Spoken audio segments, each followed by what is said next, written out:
Good morning អ្នកនាងនេះថ្ងៃជាវិទ្យាល្អមួយទៀតហើយឥឡូវយើងបានមកដល់ខេត្តកំពង់ចាមហ៎អត់ទេមកពីមុតណាចុយអេណែមែនតើណាឈួតនេះអូម៉ែតាមគាត់ជួយរកគេជឿអូនចេះជឿនឹងនេះហ៊ានដែរហើយធៀមខ្លួនហើយណូណូឥឡូវកូនកន្លោះមកបានសំខាន់កូនកន្លោះពាក់ពីជើងភីងទៀតមើល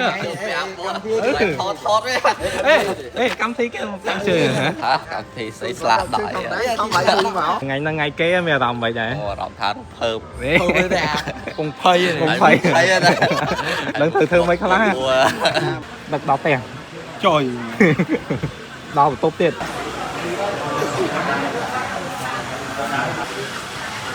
មានអារម្មណ៍មិនដែរឃើញពូម៉ាក់យើងថ្ងៃពិសេសយើងមានអារម្មណ៍ថាធ្វើតែខ្ញុំបានពេកហើយទៀតដល់ពេលយើងហើយ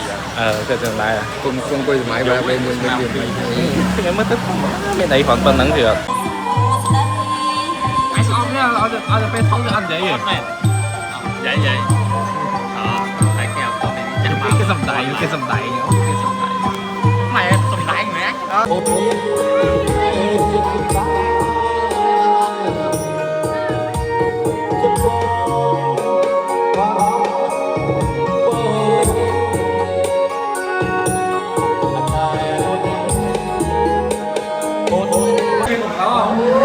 cái hàng vậy kìa mơ nè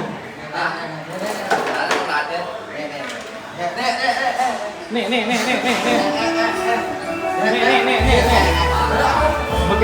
mơ à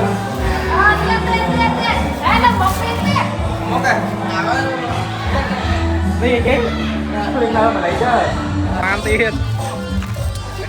ở đây bằng ngót đi bên đồng bọt vô ôm em lại pe hả bọt hả hai lại pe vai miền xóm nó ôi thổ má can đi ấy cố vô xong chơi kìa đó ở đây mà đặt môi hay mày nha miền tỏi tôm mà thế ê thêm nhớ trời ơi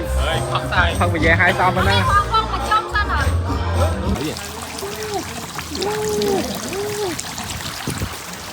ngày em đi mà ôi thể thành đẩy mà ngày em đi mà thành đẩy với thành đẩy đây đăng đá này mới chụp quay việc thấy nịa thấy nịa đang hai vậy mini nịa này mẹ con nịa mini nịa tay anh lại con chụp quay việc mình là bọc máy bật lòng vậy ôi bạc máy chụp quay rồi nè mình coi kìa có giống cua chả muối thật phần phóc pho à vì bạc canh cua phóc này cái gì vậy đây ví dụ tạm chưa